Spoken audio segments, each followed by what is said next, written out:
ओम शांति। 23 जुलाई 2025 के ईश्वरीय महावाक्य। पहले एक नज़र मुरली के मुख्य पॉइंट्स पर। बाबा ने कहा, जो पढ़ाई पढ़ते हैं उसको नोट कर फिर रिवाइज करना चाहिए। यह बाप तुमको कितना प्यार और रुचि से पढ़ाते हैं तो इतना पढ़ना चाहिए ना। ऐसे कभी नहीं कहना चाहिए जो तकदीर में होगा सो मिलेगा। नहीं, हर बात में पुरुषार्थ जरूर करना है, कभी नाउम्मीद नहीं बनना। फिर बाबा ने कहा, अपने को आत्मा समझ कर रहो तो बाप भी जरूर याद आएगा, नहीं तो भूल जाएंगे। छुट्टी के दिन सवेरे सवेरे 2-3 घंटे याद में बैठ अपनी झोली भर लो। तुम्हारी याद की यात्रा पूरी तब होगी जब तुम्हारी कोई भी कर्मेंद्रिय धोखा न दे। लास्ट में बाबा ने कहा, तुम्हें सबका जीवन हीरे जैसा बनाना है। सर्विस में मान अपमान, दुख सुख, ठंडी गर्मी सब सहन करना है, कभी थकना नहीं। 3 पैर पृथ्वी लेकर यह अविनाशी अस्पताल और गॉडली यूनिवर्सिटी खोलनी है। अब सुनते हैं महावाक्यों को विस्तार से। बाबा ने कहा, मीठे बच्चे, जब समय मिले तो एकांत में बैठ विचार सागर मंथन करो। जो पॉइंट सुनते हो उसको रिवाइज करो। प्रश्न, तुम्हारी याद की यात्रा पूरी कब होगी? उत्तर, जब तुम्हारी कोई भी कर्मेंद्रियां धोखा न दे, कर्मातीत अवस्था हो जाए, तब याद की यात्रा पूरी होगी। अभी तुमको पूरा पुरुषार्थ करना है, ना उम्मीद नहीं बनना है, सर्विस पर तत्पर रहना है। ओम शांति। मीठे मीठे बच्चे आत्म अभिमानी होकर बैठे हो। बच्चे समझते हैं आधा कल्प हम देह अभिमानी रहे हैं, अब देही अभिमानी हो रहने के लिए मेहनत करनी पड़ती है। बाप आकर समझाते हैं, अपने को आत्मा समझ कर बैठो, तभी बाप याद आएगा, नहीं तो भूल जाएंगे। याद नहीं करेंगे तो यात्रा कैसे कर सकेंगे, पाप कैसे कटेंगे, घाटा पड़ जाएगा। यह तो घड़ी घड़ी याद करो, यह है मुख्य बात। बाकी तो बाप अनेक प्रकार की युक्तियां बतलाते हैं, रॉन्ग क्या है, राइट क्या है, वह भी समझाया है।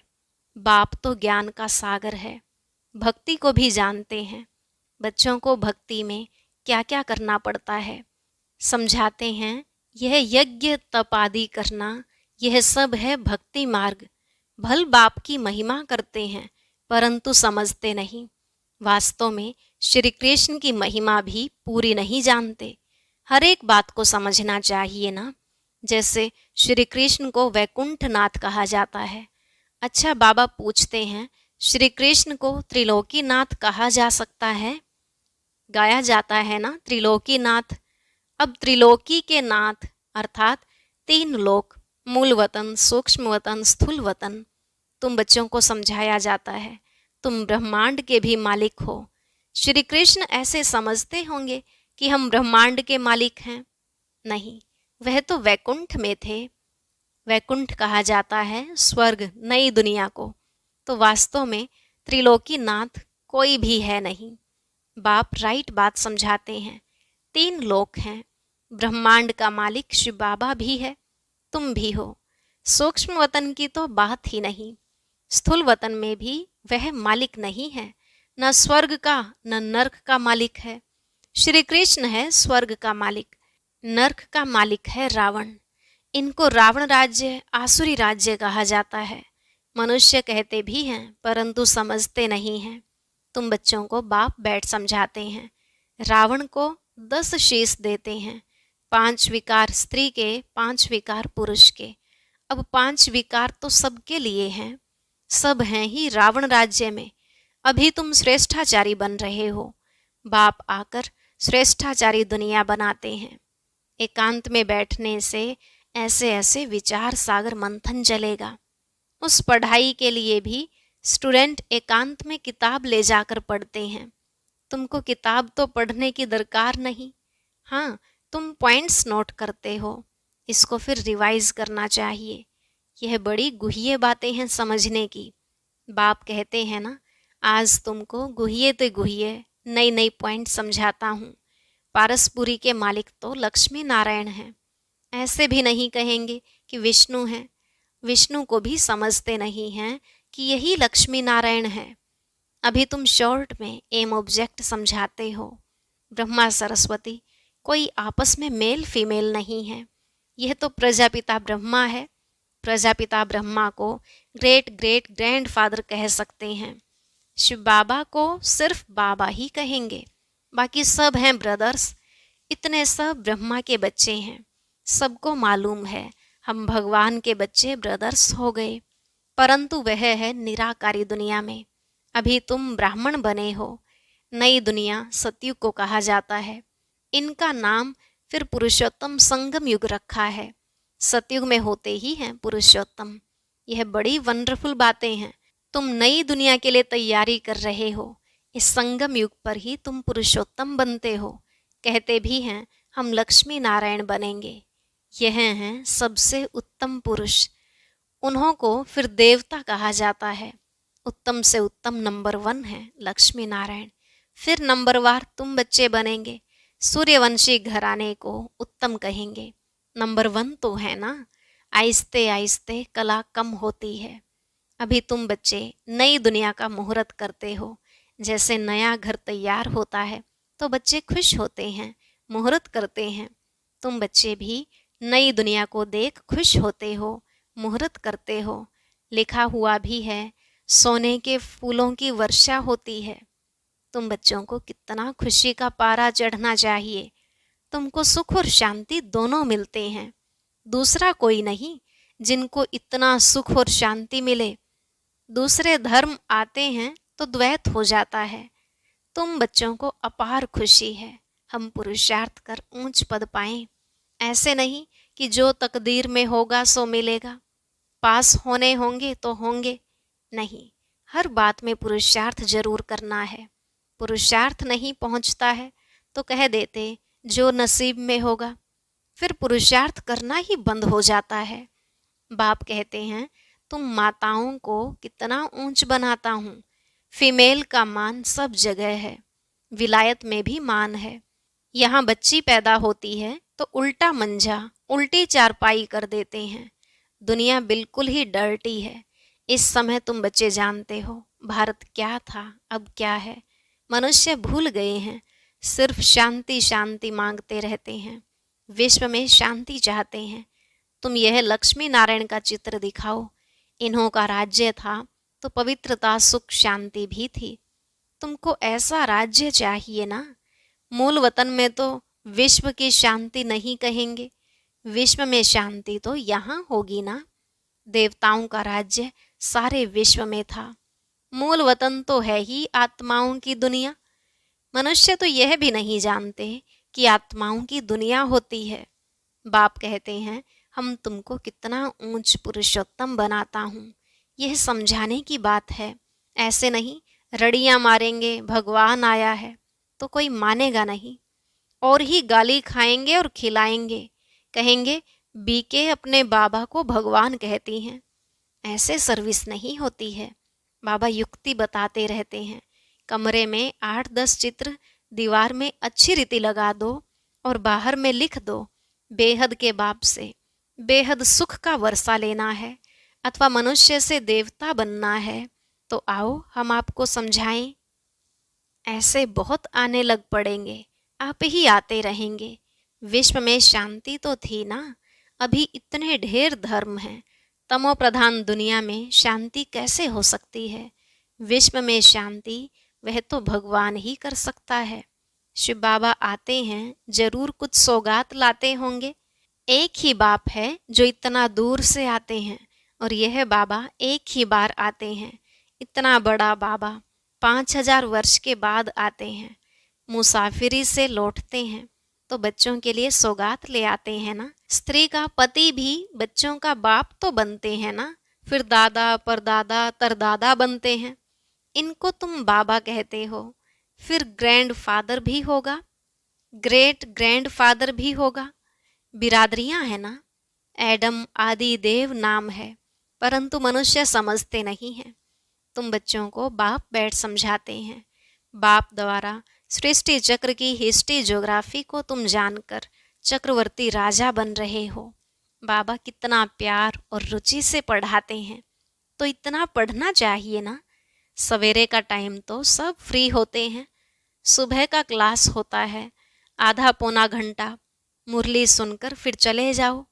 यहाँ तो कहाँ भी रहते कर सकते हो। इतवार का दिन तो छुट्टी है, सवेरे 2-3 घंटा बैठ जाओ, दिन की कमाई को मेकअप कर लो, पूरी झोली भर दो। टाइम तो मिलता है ना। माया के तूफान आने से याद नहीं कर सकते हैं। बाबा बिल्कुल सहज समझाते हैं। भक्ति मार्ग में कितने सत्संगों में जाते हैं, श्री कृष्ण के मंदिर में, फिर श्रीनाथ के मंदिर में, फिर और किसके मंदिर में जाएंगे। यात्रा में भी कितने व्यभिचारी बनते हैं, इतनी तकलीफ भी लेते, फायदा कुछ नहीं। ड्रामा में यह भी नोंद है, फिर भी होगा। तुम्हारी आत्मा में पार्ट भरा हुआ है। सतयुग त्रेता में जो पार्ट कल्प पहले बजाया है वही बजाएंगे। मोटी बुद्धि यह भी नहीं समझते हैं, जो महीन बुद्धि हैं वही अच्छी रीति समझ कर समझा सकते हैं। उन्हें अंदर भासना आती है कि यह अनादि नाटक बना हुआ है। दुनिया में कोई नहीं समझते यह बेहद का नाटक है। इनको समझने में भी टाइम लगता है। हर एक बात डिटेल में समझाकर फिर कहा जाता है। मुख्य है याद की यात्रा। सेकंड में जीवन मुक्ति भी गाया हुआ है, और फिर यह भी गायन है कि ज्ञान का सागर है। सारा सागर स्याही बनाओ, जंगल को कलम बनाओ, धरती को कागज बनाओ, तो भी अंत नहीं आ सकती। शुरू से लेकर तुम कितना लिखते आए हो, ढेर कागज हो जाएं। तुमको कोई धक्का नहीं खाना है। मुख्य है ही अल्फ, बाप को याद करना है। यहाँ भी तुम आते हो शिव बाबा के पास। शिव बाबा इनमें प्रवेश कर तुमको कितना प्यार से पढ़ाते हैं। कोई भी बड़ाई नहीं है। बाप कहते हैं मैं आता हूँ पुराने शरीर में। कैसे साधारण रीति शिव बाबा आकर पढ़ाते हैं, कोई अहंकार नहीं। बाप कहते हैं तुम मुझे कहते ही हो बाबा, पतित दुनिया पतित शरीर में आओ, आकर हमको शिक्षा दो। सतयुग में नहीं बुलाते हो कि आकर हीरे जवाहरातों के महल में बैठो, भोजन आदि खाओ। शिव बाबा भोजन पाते ही नहीं। आगे बुलाते थे कि आकर भोजन खाओ। 36 प्रकार का भोजन खिलाते थे। यह फिर भी होगा। यह भी चरित्र ही कहें। श्री कृष्ण के चरित्र क्या हैं? वह तो सतयुग का प्रिंस है। उनको पतित पावन नहीं कहा जाता। सतयुग में यह विश्व के मालिक कैसे बने हैं, यह भी अभी तुम जानते हो। मनुष्य तो बिल्कुल घोर अंधियारे में है, अभी तुम घोर रोशनी में हो। बाप आकर रात को दिन बना देते हैं। आधा कल्प तुम राज्य करते हो, तो कितनी खुशी होनी चाहिए। तुम्हारी याद की यात्रा पूरी तब होगी जब तुम्हारी कोई भी कर्मेंद्रियां धोखा ना दें। कर्मातीत अवस्था हो जाए तब याद की यात्रा पूरी होगी। अभी पूरी नहीं हुई है। अभी तुमको पूरा पुरुषार्थ करना है, ना उम्मीद नहीं बनना है। सर्विस और सर्विस। बाप भी आकर बूढ़े तन से सर्विस कर रहे हैं ना। बाप करन करावनहार है। बच्चों के लिए कितना फिक्र रहता है, यह बनाना है, मकान बनाना है। जैसे लौकिक बाप को हद के ख्यालात रहते हैं, वैसे पारलौकिक बाप को बेहद का ख्याल रहता है। तुम बच्चों को ही सर्विस करनी है। दिन प्रतिदिन बहुत सहज होता जाता है। जितना विनाश के नजदीक आते जाएंगे उतना ताकत आती जाएगी। गाया हुआ भी है, भीष्म पितामह आदि को पिछाड़ी में तीर लगे। अभी तीर लग जाए तो बहुत हंगामा हो जाए, इतनी भीड़ हो जाए जो बात मत पूछो। कहते हैं ना, माथा खुजलाने की फुर्सत नहीं, ऐसे कोई है नहीं।